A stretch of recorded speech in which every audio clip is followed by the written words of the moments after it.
Jon Snow.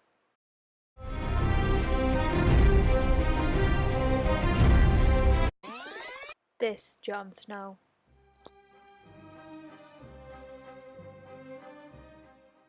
Jon Snow is known as one of the fathers of epidemiology, and he is best known for his work and contributions to public health, especially in terms of his work with cholera and the germ theory.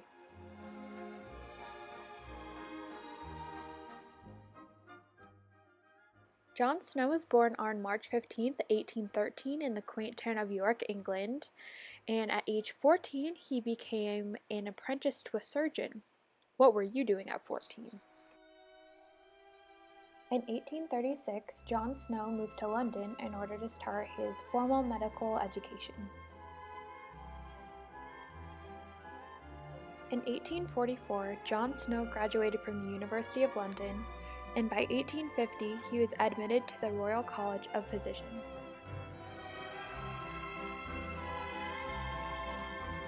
During the 17th century, the city of London was rank and unsanitary, which allowed for cholera, an infectious disease, to run rampant through the streets.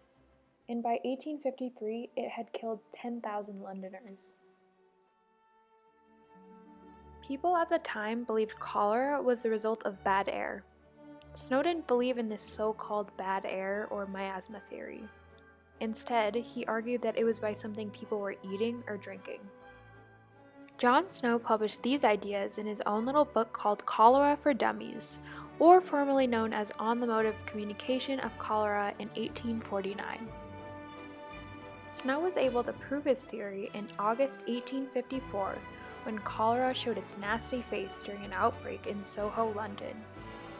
He was able to prove that the disease was spread by contaminated water.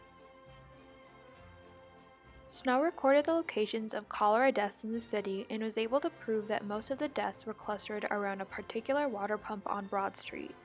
He then convinced officials of the city to remove the pump handles to stop people from drinking it. Cases immediately began to decrease.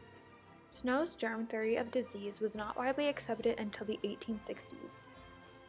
Snow was a pioneer in anesthetics. He tested the effects of controlled doses of ether and chloroform on whatever poor animals or humans he could find.